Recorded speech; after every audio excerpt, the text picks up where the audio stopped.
auspicio de Pontificia Universidad Católica del Ecuador. El elote, comida mexicana. Gema. Muchísimas gracias a nuestros auspiciantes, a ustedes por acompañarnos y a Fabián Patiño, nuestro invitado del día de hoy. Fabián es un artista visual y también ha escrito la novela gráfica El Ejército de los Tiburones Martillo. Fabián, ¿cómo te encuentras pasando la pandemia este segundo año?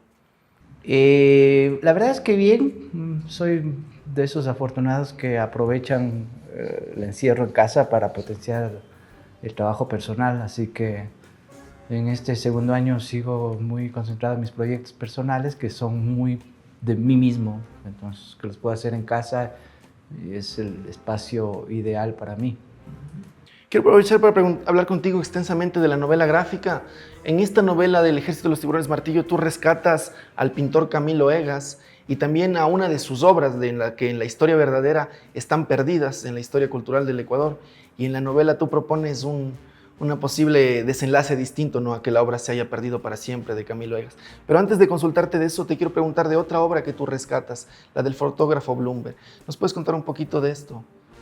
Bueno, el archivo Blomberg, yo soy miembro fundador, estoy desde el principio, desde el año 2000, hace 21 años, es una fundación que se encarga de recuperar y promocionar el legado visual de Blomberg y la crónica, porque sobre todo era un cronista, de Rolf Blomberg, el sueco que vino a Ecuador en los 30 y publicó 20 libros, más de 30 documentales que hizo aquí en el Ecuador desde un punto de vista que hasta entonces no lo conocíamos, ¿no? Blomberg retrataba al ecuatoriano y la ecuatoriana de a pie, ¿no? Al ciudadano común, ¿no? Que ves en la calle, y eso fue muy interesante. Para los años 40 y 50 abrió una distinta perspectiva de nuestra percepción identitaria, ¿no? Entonces todo lo que él recogió es sumamente valioso y gracias al archivo Blomberg ahora la gente puede acceder. También en el archivo nos preocupamos del legado plástico de la esposa de Rolf Blomberg, que era Araceli Hilbert, que es tal vez la pintora más importante de la historia del arte ecuatoriano y la que introdujo el arte abstracto en el Ecuador. Entonces son dos lados muy sustanciosos que, como digo, 21 años ya estamos trabajando. Cuidando ese archivo. El otro día yo te leí en redes sociales que tú anunciabas de que se viene más apertura del archivo, que va a haber más contenido. ¿Nos puedes contar un poco de esto? O sea, ¿cómo está disponible para el público ecuatoriano? Sí, esto es a propósito. Además, claro, obviamente que la situación social de la pandemia hace que no puedas hacerte presente en el archivo Blomberg, en nuestras oficinas, que es como solíamos hacer antes. Es decir, cualquiera que quería consultar nuestro archivo nos pedía una cita y le recibíamos. Durante la pandemia, obviamente, eso no fue posible, entonces ya había una iniciativa antes, a propósito de una exposición de Araceli Hilbert en el MUNA, en el Museo Nacional, de crear lo que se llamó el Fondo Araceli Hilbert, ¿no? Que es poner toda la obra plástica de Araceli, que es un poco difícil de acceder, y todos los documentos y el archivo de vida de ella, ¿no? Sus escritos, catálogos, en fin, de forma digital, en una plataforma digital, de tal forma que la gente pueda acceder en línea, es decir, mediante keys, mediante llave, es decir, te pones Bienal de Sao Paulo y te sale ahí las imágenes de las pinturas que Araceli participó entonces, en fin. Entonces eso era con Araceli. Así que lo de Blomberg era un poco más complejo porque lo de Blomberg es mucho más sustancioso en términos de imágenes. Es decir, Blomberg tomó 35,000 negativos, como dije, 20 películas y un etcétera larguísimo de trabajo, tanto de visual como de crónica, que solo era posible antes de acceder. Si ibas al archivo y nosotros te mostramos, yo te mostraba en la computadora lo que tenemos digitalizado. Entonces la idea es que ahora con el fondo de Iberarchivos las personas puedan acceder en línea. Claro, acceden a la imagen en una resolución de investigación, es decir, que puedas ver en pantalla. No puedes bajarte esas imágenes porque están sujetas a copyright, etcétera, pero sí puedes investigar. Y si te interesa la fotografía o el determinado documento visual para tu investigación, para libro, película, etcétera, entonces se establecen convenios de cooperación con el archivo Blomberg. Pero lo bueno es esto, que tenemos ya un fondo para que se pueda crear este acceso público, ¿no es cierto? Desde tu casa, desde tu celular, puedas acceder solo buscando llaves, que obviamente requería una inversión tanto de plataforma virtual, etcétera, y terminar de escanear todo lo que tenemos. Entonces, eso es muy bueno. Esto nos acaban de dar a inicios de abril, entonces tendremos hasta fin de año, espero que esté lista esta plataforma de acceso. Se suele preguntar esto con los libros, pero te lo voy a hacer con las fotos. En el caso de que hubiera así como un incendio, ¿cuál sería la foto que robarías o que salvarías del archivo?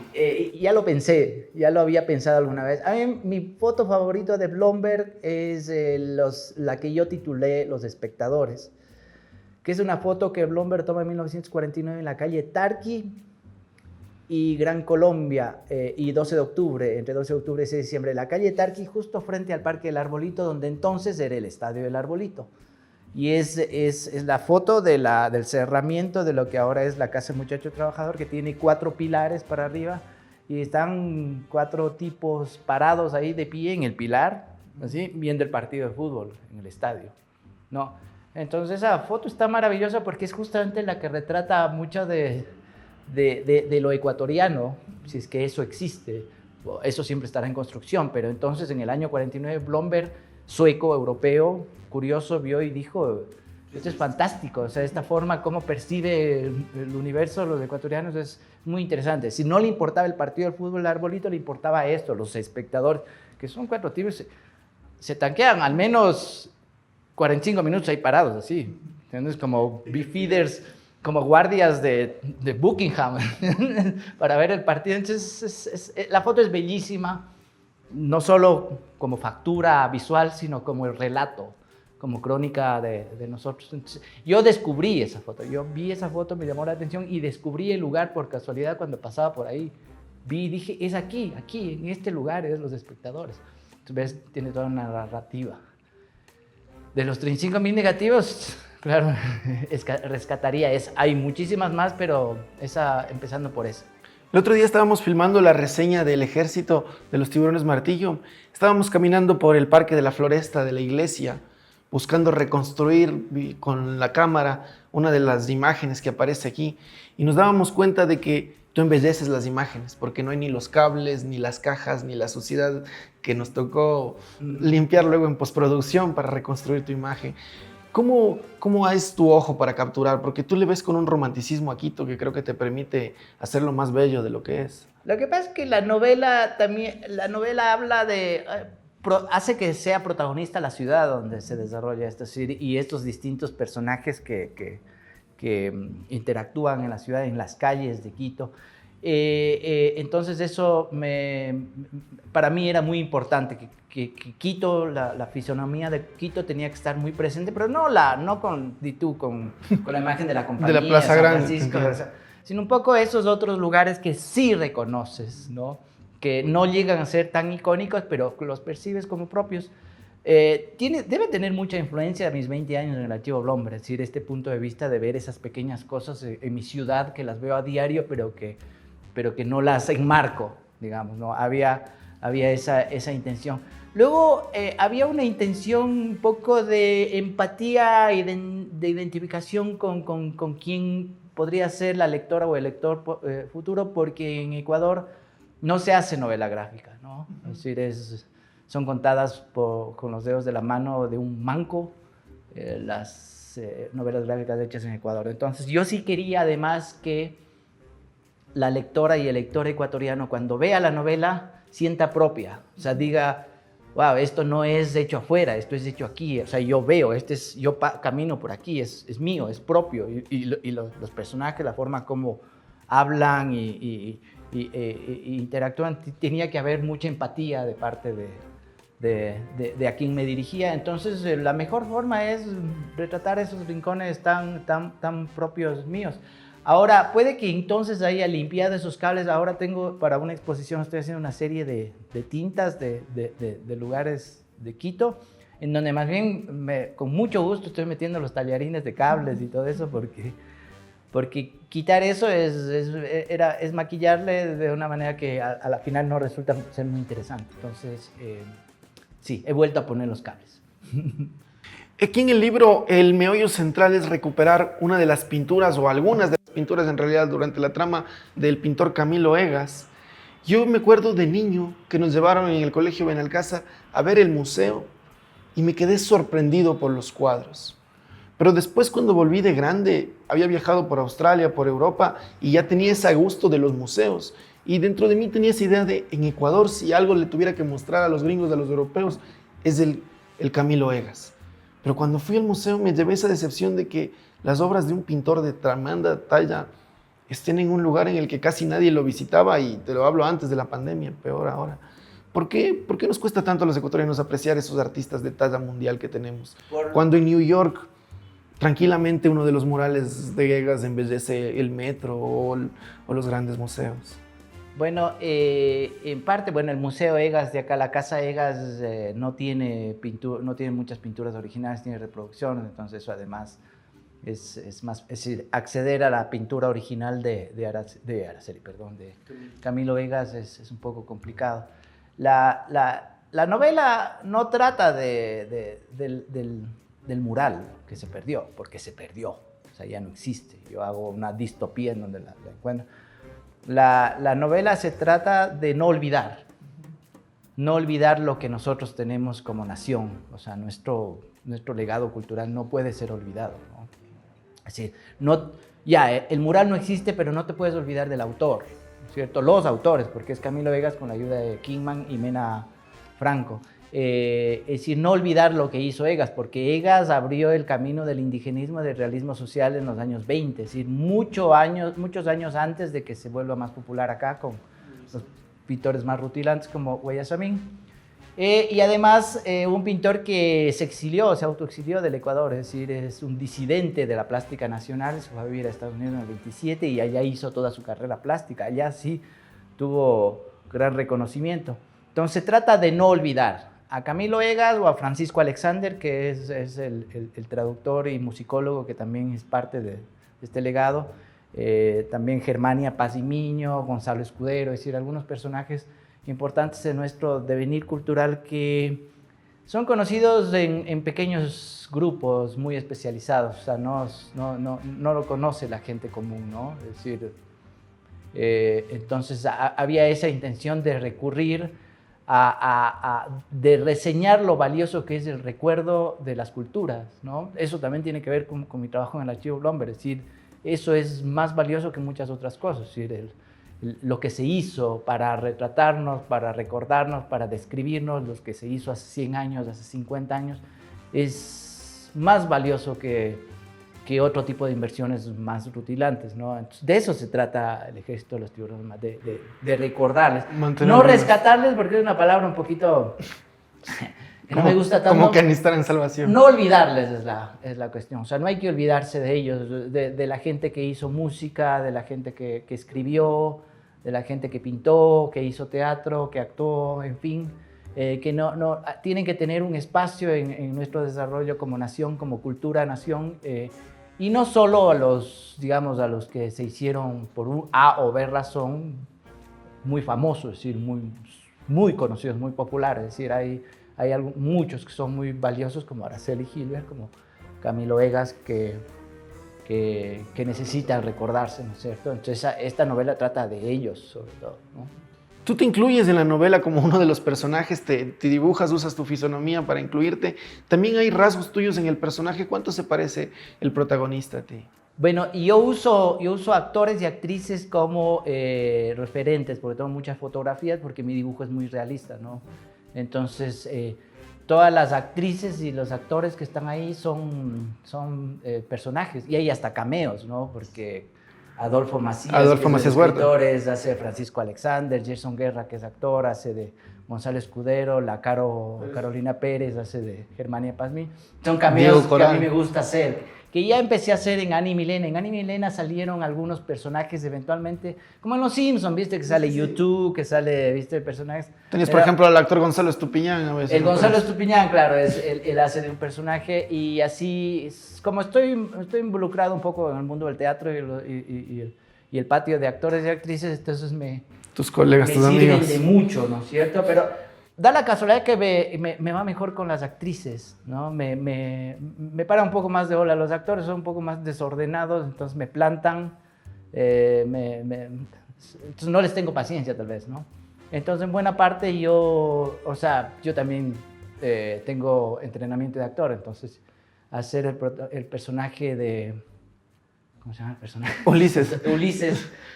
Hacer el personaje Ulises se me facilita mucho más a mí. Además, es algo que se acostumbra, ¿no? Si tú ves, por ejemplo, los cortos de Corto Maltés, que es mi cómic favorito, los cómics de Corto Maltés es mi cómic de aventura favorito, es decir, y ves el autor Hugo Pratt, las fotos de Hugo Pratt joven, es del Corto Maltés. Y luego Joe Shuster, el dibujante de Superman, el famoso dibujante de Superman, ves las fotos de jóvenes Joe, es usa su perfil. Es Clark Kent. Y así hay otros autores en donde se dibujan así. Hay una cosa de facilidad y sí, hay tener el modelo a la mano. De retratar. Ahora estoy trabajando en una nueva novela gráfica, recién en el guión, pero ya sé qué personaje haré yo, ¿no? Ya está medio ya perfilado por ese lado, no hay que hacer mucho casting. En esta novela tú tienes el protagonista Ulises tiene una relación con su hija un poco conflictiva, es un adolescente, él es un sociólogo, es un hombre que se ha quedado un poco atrás del tiempo nuevo de la generación, pero intenta a fuerzas mantener esa comunicación con la joven y para eso se meten los dos a compartir un crimen juntos. ¿Cómo es tu vida real con la nueva generación? ¿Cómo es tu relación real con Justo los personajes masculinos que yo suelo interpretar en novelas gráficas y también en teatro, que he estado en un par de obras en donde yo soy el personaje, soy el actor de las obras de teatro que yo escribí, siempre el personaje masculino es un poquito este hombre ya casi de mediana edad,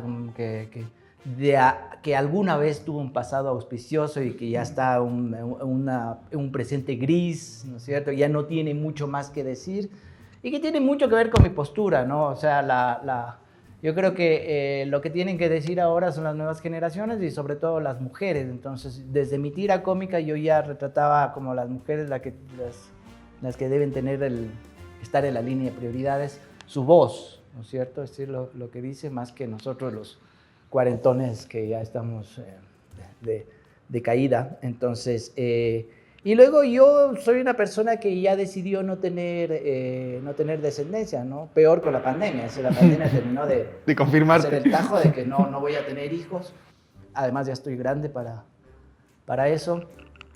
Entonces, de alguna manera, Kika es la hija que nunca tuve, ¿no? Es decir, si Ana y Milena de alguna manera fueron hijas mías, aunque ya ellas ya tenían un poco más mi edad, Kika es completamente mi hija, es decir, es la hija que yo tendría, la hija adolescente, que yo esperaría tener, con la que, claro, como es adolescente, se avergonzaría de mí, estaría en conflicto conmigo, diría, o sea, todos estos conflictos intergeneracionales de padre e hijo, en fin, entonces tiene que ver con Kika, ¿no? Entonces, hay un reflejo muy claro de mí, de una paternidad mía que no está resuelta, ¿no es cierto? Y que se resuelve en el papel con ella. Entonces, es sumamente interesante, es decir, pensar en chicas de 20 años, 25 años, es decir, que van y patean traseros y que son estas las que tratan de encontrar un mejor lugar para el pasado, que se olvide y que si fuera por nosotros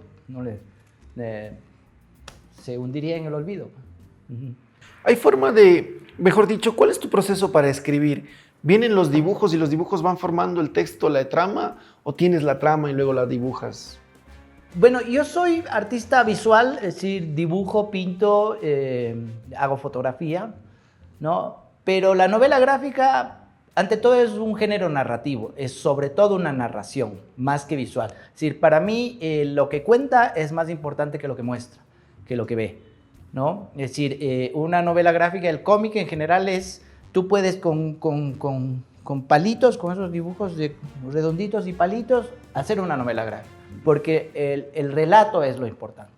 Ni siquiera en las palabras, ¿no? Puede ser incluso silente, sin diálogo, pero sí la imagen, la historia, el eje sintagmático de la narración visual es la que le da la categoría de cómic, arte secuencial o novela gráfica, ¿no? Entonces, para mí la historia es sobre todo el primer paso a seguir, ¿no?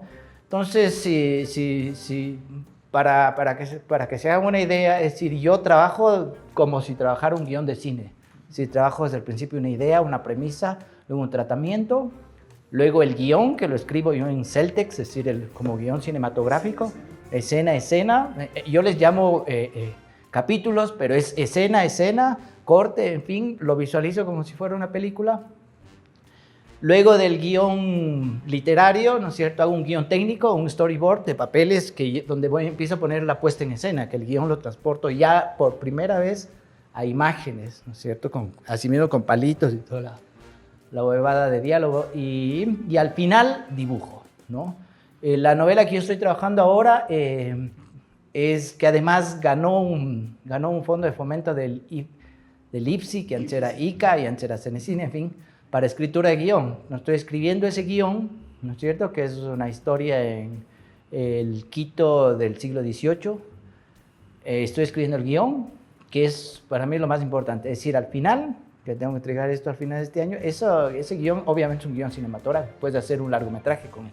Yo lo haré novela gráfica porque es lo mío, pero es decir, sirve exactamente para los dos. Supongo que para cine, quien lo haga adaptación, porque están haciendo la adaptación de esta también, yo les dije, hagan la adaptación para película, es decir, de acuerdo a cómo crean conveniente. Una cosa es la novela gráfica, otros son distintos, pero tienen similitudes, ¿no? ¿Tú estás colaborando en ese proceso de adaptarlo al cine? No, yo no quiero. Les dije que de hecho me gustaría no saber y ver qué aportan. O sea, no pueden hacer, o sea, coger la novela gráfica y hacer la película tal cual. No habría ninguna gracia, ¿no? Sí, a mí me gustaría que una relectura, conversamos, eso sí, ciertas cosas, ciertas esencias, ¿no? Que espero que se mantengan, como esta idea de Kika y Flavia muy rompedoras, en fin, ese tipo de cosas. Espero que no se las pierda, ¿no? Pero o sea, la adaptación al cine tiene que tener vida propia, es decir, tiene que ser distinta, tiene que ser la obra de otra persona, quien sea el realizador y el equipo que la haga. Es decir, quien interprete a Ulises hará su Ulises, ¿no? Quien interprete a Kika hará su Kika. Es decir, de eso se trata, no sé, que evolucione. A mí me interesa mucho más eso que ver simplemente una adaptación fiel de la novela gráfica. Es decir, además, la estructura de la novela gráfica es distinta a una estructura de cine, es decir, los primer acto, segundo acto, tercer acto, ¿sí? En general, eso tiene que variar un poco. Supongo que en la película, en la novela, es decir, el protagonismo está dividido entre Kika y Flavia, y yo espero que la película, supongo que Kika ganará un poco más de protagonismo, va a ser más necesario. Entonces, es eso, es decir, no son lo mismo, no tienen que ser lo mismo. De hecho, es mucho más interesante ver una segunda lectura y ves cosas que tú no te imaginabas. Muy bueno eso. Tú has logrado ya publicar esta novela, como dices, has recibido ahora premios para la nueva novela gráfica, para escribir el guión. ¿Cómo ves el mundo de la novela gráfica aquí en el Ecuador? O sea, ¿qué implica intentar publicar una? Si alguien se mete ahorita y dice, tengo una idea, ¿cuál es el camino que se le viene encima? Bueno, en principio partamos de que aquí no se lee. O sea, no se lee novela común, prosa común, es decir, eso es difícil. Entonces ya de por sí es un terreno un poco complicado, un poco hostil, ¿no es cierto? Y no solo tener el tiempo, el espacio personal para escribir, y luego lo que viene después, que es encontrar el público. Publicar, que ya de por sí ya es un lograzo, publicar, hacer el lanzamiento, que es donde vendes 50, 100 libros con suerte, y además a tus tíos y tus panas queridos. ¿Se gana plata en esto? No. Y luego que viva, que empiece ya a vivir, porque una cosa es el lanzamiento, como te digo, donde van la familia y los panas, y es un exitazo, así seas el último del coche, es un exitazo, pero ya después viene lo difícil, que es si realmente vive en la comunidad, ¿no es cierto? Entonces ya de por sí, como libro, ya tiene un espacio de hostilidad.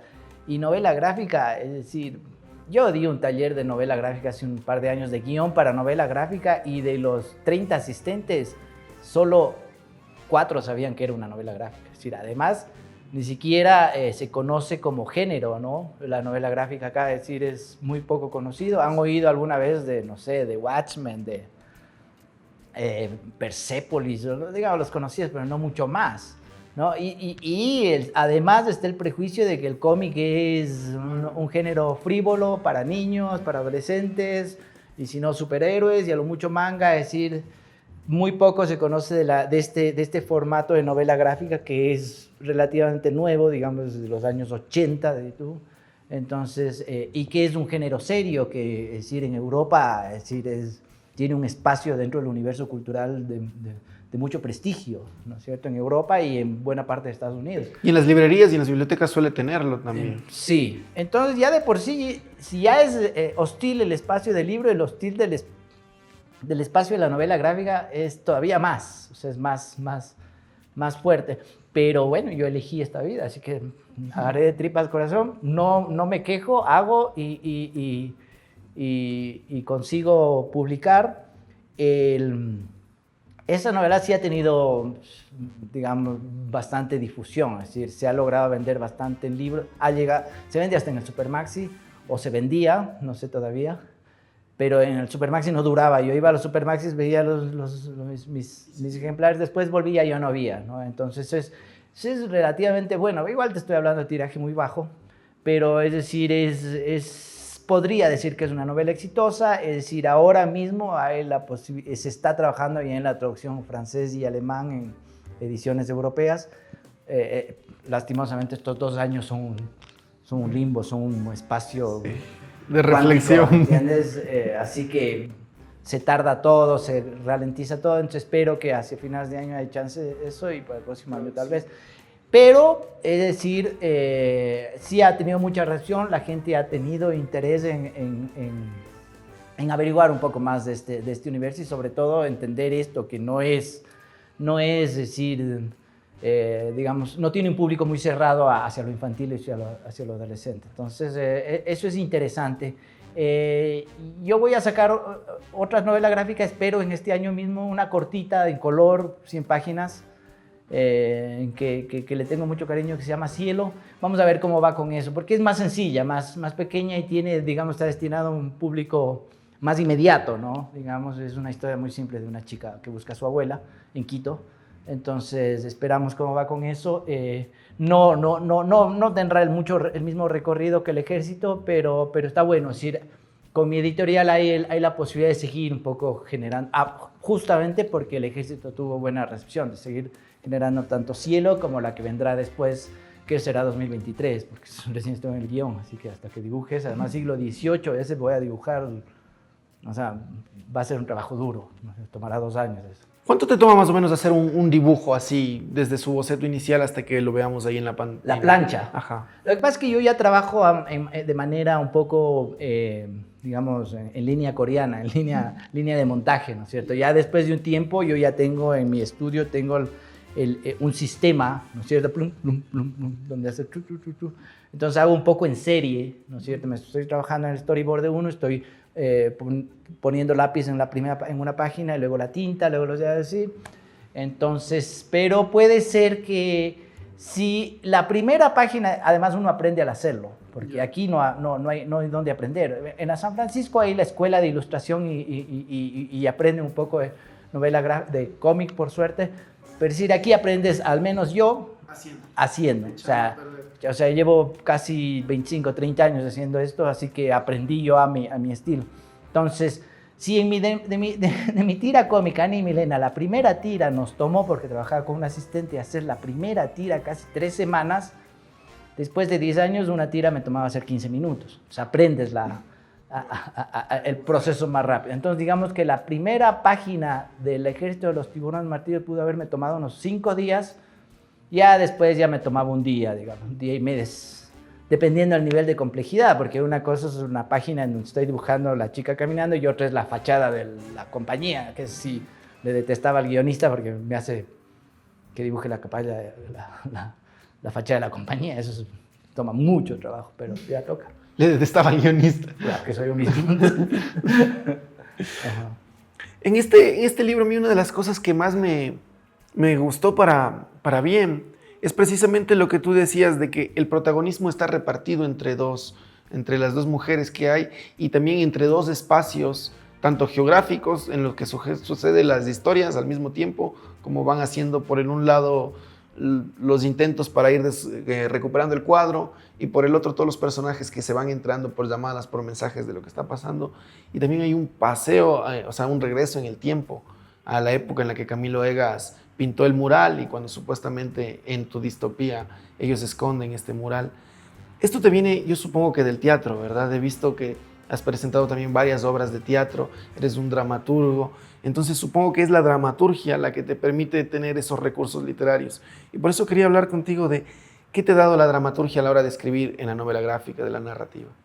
Contar desde las imágenes, ¿no? Que me da el cómic también, obviamente. La dramaturgia, yo no sé si el cómic me ha aportado más a mi dramaturgia o al revés, pero se han retroalimentado en todo caso. Lo que me da la dramaturgia es la posibilidad de que la palabra sea visual, ¿cierto?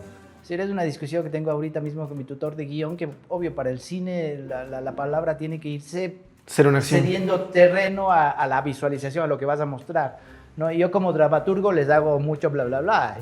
Y para el cine eso es, digamos, hay que cortarle un poquito. Y es porque yo amo la palabra. Ya, o sea, para mí la palabra, incluso más que la imagen, es digamos,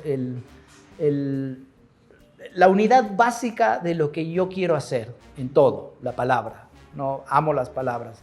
Pero las palabras que se vuelven imagen, que puedes ver una imagen y no se diga contar una historia.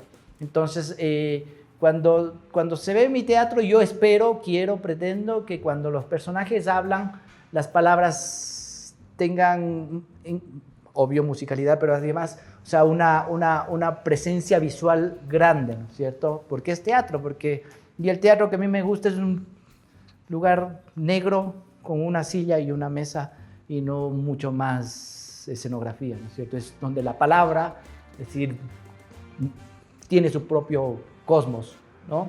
Entonces eso es lo que me ha aportado al cómic y a la novela gráfica, es decir, esta posibilidad de tener dos personajes que solo estén hablando, pero que ya el globito este que tienen encima en el cómic, es decir, tenga también, digamos, se compenetre con el universo visual que propongo. Tú decías, no te da dinero hacer novelas gráficas, pero sigues metido en esto. ¿Qué otras cosas te ha dado, Fabián? ¿Por qué hacer novelas gráficas? ¿Por qué haces? Porque yo cuando era niño, tenía 7 años, me decían que quieres ser de grande, decía ser dibujante de cómics. O sea, tener eso, o sea, ser de grande lo que quisiste cumplir ser tu de sueño. niño es como, no sé, me siento una persona sumamente afortunada, es decir, realizarme en lo que yo quise hacer, es decir, hubo un rato en que fui a la imprenta a buscar la prueba de imprenta, ¿no? Antes de que se publique, fue la primera vez, porque yo había mandado trabajamos el archivo InDesign, fue a la imprenta, en fin, y luego voy a buscar las pruebas y me dan un primer machote de prueba, y caminaba, tenía una entrevista en la Humboldt, iba caminando hacia la Humboldt y caminaba en la calle y miraba, primera vez que la sostenía en la mano, era grande, era pesada, ¿no es cierto? Y me paré en la esquina, vi la novela gráfica hoja a hoja y creo, tal vez ese instante en una esquina de ahí en la calle Italia y Vancouver fue el momento más feliz de mi vida, ever. O sea, fue así como, Dios mío, o sea, es una satisfacción muy, muy, muy grande. Claro, no tenía ni para pagar el almuerzo tal vez, pero esa satisfacción... Pero tenías esto. Claro, sustituye cualquier otro tipo de falencia, de ausencia en la vida. Entonces, eso es lo mejor. Sobre todo porque, ya te digo, es una cosa que, por la que nadie apuesta, ¿no? O sea, mi familia... por lo general pensaba, seguramente decía, cuando tenía 15 años ya de dejar de hacer los dibujitos, cuando tenía 20, ya de dejar, cuando tenía 30, ya de dejar, ya le ha de tocar. Tenía 40 y sigue haciendo los putos dibujitos, o sea, entonces, hay digamos, es un pequeño premio, digamos, a la constancia y a ser fiel a lo que uno quiere, ¿no? Tú de niño tenías este gusto, o sea, yo supongo que a mucha gente nos han escrito y nos han dicho, oye, van a tener a Patiño en el lugar, déjenle nuestros saludos, ya te voy a leer los saludos de la gente también. ¿Te pasó eso de niño a ti, que tenías unos autores de novela gráfica a los que admirabas, a los que querías seguir? ¿Cuáles son estos? Fue más de adolescente que de niño, porque de niño consumía, digamos, cómics infantiles. Es decir, lo más adulto consumía era tal vez Mafalda, Asterix y Obelix, Lucky Luke, Tantán, ¿no? Pero ya de adolescente, cuando descubro el cómic europeo, es decir, el cómic de gran factura que me volvió loco, es decir, ese cómic que me dijo que no es solo para niños, que hay un cómic para grandes, para personas más pensantes, tal vez, ¿no? Tal vez un prejuicio, los niños suelen ser más pensantes que los grandes, en fin. Pero sí, ahí descubro, por ejemplo, a Hugo Pratt, empezando por Hugo Pratt y el corto maltés, que era así como mi ídolo. Descubro a Enki Bilal, Milo Manara, Moebius, Eleuterio Serpieri y un largo etcétera. Es decir, ya luego descubro los dibujantes, los que hacen novela gráfica en Estados Unidos, como Daniel Close, como, es decir, que hacen un cómic urbano, costumbrista. Es decir, esos eran los que más quería. Yo nunca he sido muy geek, digamos, en ese sentido, es decir, coleccionista de cómics, de tener todo es decir, de volverme loco y ni siquiera sacarles del empaque ni nada de eso. No tengo esa obsesión coleccionista, no he tenido. Mi balda de cómics, de hecho, no es muy grande, ¿no? Entonces, tanto como ídolos, no eran tanto mis ídolos, pero sí eran gente que admiraba muchísimo, ¿no? Que todavía admiro muchísimo lo que dibujan y hacen, ¿no? Es decir, la mayoría ya están muertos. Bueno, Manara todavía, pero Moebius y Bilal, Bilal también está vivo. Moebius y Hugo Pratt ya fallecieron. Pero si un día llego a conocer sobre todo a Enki Bilal y a Manara, pues me daría mucho gusto, ¿no? Me siento que tengo un poquito más de ganas de estar al lado de ellos, decir, como colegas. Aunque ellos son unos monstruos, ¿no es cierto? Y yo apenas empiezo, y empecé tarde, pero digamos, decir, hay una relación de admiración muy grande. Yo pienso que esto de que tú recién empiezas, como dices, empezas tarde, es más bien un mensaje de esperanza para todos. Primero lo que tú dices, o sea, a los 20 uno sueña con hacer cómic, uno sueña con cumplir su sueño, pero tiene que pasar el tiempo, la constancia, la experiencia, el aprendizaje de poder pasar de hacer una viñeta en 15 días a 5 minutos, para que se dé esto algún día. Que lo estés haciendo es excelente, y saber que se viene más, que tienes la nueva novela. ¿Nos puedes contar algo así, un breve paso de qué se viene la nueva novela en Patiño? Bueno, primero, yo vengo haciendo cómics hace mucho tiempo y publiqué, o sea, estuve 11 años en el comercio y publiqué en muchas revistas. Lo que pasa es que la posibilidad ahora, por ejemplo, los jóvenes de 20 años tienen más posibilidades de mostrar lo que trabajan que lo que cuando eran los 90, si no había internet, tenías que hacer fotocopias, hacer pasquines para mostrar tu trabajo, que es la forma como creces, ¿no es cierto? Cuando tienes de evolución de la gente que te lee, ¿no? Ahora es un poquito más fácil el poder distribuir lo que trabajas. Eso es muy interesante. Puede que no les tome tanto tiempo, digamos, pueden acortarse tiempo de realización de lo que es. A ver, ¿de cuál novela? O sea, de la nueva que se viene. La que voy a publicar. Ajá, la que vas a publicar. Ya, no la que estoy escribiendo el guión. Sí, no la que está escribiendo el guión, de la que se viene la nueva novela gráfica. Se llama Cielo. Es una novela, yo digo corta, que es de 100 páginas, pero no es tan corta, tampoco va a ser novela gráfica.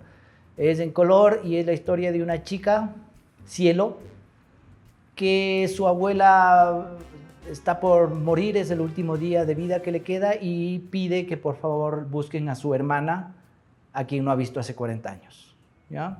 En ese día, ¿ya? Solo el único dato que tienen es la dirección de la papelería que tenía su abuela en la Vicentina en los 80.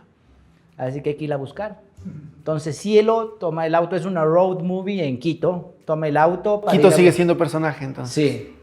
Sí. Esto sucede en Carcelén, entonces Cielo toma el auto con la dirección de la Vicentina con otra chica y van a buscar a la tía abuela desaparecida, ¿no es cierto? Entonces es un road movie que van de la Vicentina, luego van a la Magdalena, San Carlos, la González Suárez, buscando a la tía abuela, ¿no es cierto?, en el mismo día. Y se llama cielo porque en el mismo día hay 4 momentos climáticos, ¿no es cierto?, de clima. En la mañana hay neblina, al mediodía hace sol, luego llueve, como es Quito, ¿no? Porque todo tiene que ver, y cielo, la protagonista es así mismo ciclotímica, ¿no? Va de... Como el cielo de Quito. Como el cielo de Quito, entonces es un poco... Es la novela gráfica mía sobre Quito, donde Quito nunca pudo ser más protagonista en esta, sí. Nosotros en este programa tenemos el lema de que es Book 593, el programa que desde la mitad del mundo pone al planeta a leer. Y pensando en esto, la mitad del mundo como Quito y también como el Ecuador. Y aprovechando que tengo aquí a un cultivador de Quito en la imagen, en la gráfica, alguien que aprecie Quito, te quiero preguntar por qué encuentras de bonito en la ciudad de Quito. ¿Cuáles son los rasgos de este Quito que te gusta tanto plasmar en tus novelas? Bueno, por principio el cielo. Yo vivo en un edificio no tan alto como este, pero sí un balcón alto que para mí me da una vista del cielo muy importante. Y primero, yo no soy quiteño. Yo nací en Cuenca, pero claro, vivo desde los 16 años acá, entonces soy muy quiteño de adopción, ¿no? Vivo mucho de esta ciudad, como la gran mayoría. Soy un chagra, ¿no?, clásico. A mí me gustan los contrastes que tiene Quito, ¿no? Los contrastes entre esta ciudad moderna, de edificios altos, ¿no es cierto?, donde vives, digamos, el advenimiento de la modernidad en carne propia, y en contraste con ese Quito colonial incluso, ¿no?, que no solo se da obviamente a nivel visual, arquitectónico en general, sino se da a nivel de pensamiento, ¿no? Es decir, hay espacios en donde el pensamiento de la quiteña y el quiteño es muy de avanzada, muy interesante, muy actual. Y otros espacios donde somos atávicos, franciscanos, o sea, es como, no es una sociedad conventual, colonial, ¿no?, súper reprimida. Pero eso es lo interesante, ¿sí?, la convivencia de esos mundos. Entonces, por eso me gusta a mí retratar la ciudad, retratar esos barrios donde comulgan ambas cosas, los edificios modernos, los edificios viejos, los jóvenes con su ropa muy a la moda, muy fashion, y al lado una señora viejita con un chal caminando, es decir, o sea, en todas partes, o sea, no en el centro, sino también aquí en las Naciones Unidas, es decir, este contraste general y cada vez más cosmopolita, es decir, los migrantes que tenemos ahora de distintas partes, es decir, es una ciudad chiquita y muy diversa, ¿no? Es decir, eso es interesante, es como todo muy concentrado aquí, ¿no? Es como pegarte un shot de tequila o de puntas así, súper concentrado. Eso es Quito aquí, es decir, en cuadras, es decir, cambian cosas, pasando una cuadra es cambios notables. Entonces, creo que eso es lo que más me llama la atención, sobre todo porque eso es una cantera de historias para contar muy larga, muy sustanciosa. Uh-huh. Fabián, ha sido un verdadero gusto tenerte aquí. ¿Te gusta la comida mexicana? Para mí, sí, claro. Tenemos una buena noticia para ti. Tenemos un auspiciante, El Elote, la mejor comida mexicana del Valle de los Chillos, que ahora también está atendiendo los fines de semana aquí en Quito. Entonces, para que me dejes tu dirección de domicilio, te va a llegar el fin de semana una orden del Elote para que puedas disfrutar de comida mexicana. Lo máximo. Buenísimo, muchas gracias al Elote. Y finalmente, Fabián, invitándote a que le dejes un último mensaje a todos los espectadores que nos han acompañado, especialmente a esos nuevos colegas que tú decías, veinteañeros, que están entrando a la novela gráfica, o capaz esos no tan veinteañeros, pero que están queriendo debutar como tú. Bueno, que sobre todo lean novela gráfica. Ahora tienen la oportunidad de bajarse novela gráfica online, es decir, las más importantes. Entonces es cuestión de googlear novelas gráficas importantes y les va a salir una lista de 30 indispensables novelas gráficas, tratar de leer esas. Es decir, para hacer novela gráfica hay que leer novela gráfica, o sea, como para ser escritor, escribir una palabra hay que haber leído 1000 antes. Entonces es importante sobre todo consumir mucha novela gráfica, pero analizarla, tratar de aprender la sintaxis propia de la novela, el lenguaje personal que tiene la novela gráfica en distintos estilos, géneros, en fin. Y es decir, sí, hay algunas que se pueden comprar ahora el impreso en algunas librerías, pero online pueden encontrar desde Watchmen hasta Ghost World, es decir, las más importantes en PDFs, y eso es buenísimo. Es decir, cuando yo tenía 20 años, conseguir una novela gráfica era conseguir El Tesoro de Rumiñahui. Entonces, pero ahora sí es 2 clics en la compu y ya lo tienes. Entonces, eso es muy interesante y hay que sentarse, dibujar y dibujar y dibujar y escribir y narrar. Esa es la mejor forma. Ser terco, ser cabeza dura. Recordando que es mejor comprar el original, ¿no? A descargarlos Sí, del claro. PDF, claro. Pero yo sé que a ti también te gusta Roberto Bolaño, como a mí, y él daba este mensaje, ¿no? De que los libros son para robarlos y eventualmente acabarás leyéndolos. Claro. Muchísimas gracias, Fabián, y muchísimas gracias a todos, a nuestros auspiciantes por permitirnos tener esta charla y a ustedes por acompañarnos. Nos vemos en el siguiente episodio de Book 593, el programa que aquí desde la mitad del mundo pone al planeta a leer. Con el auspicio de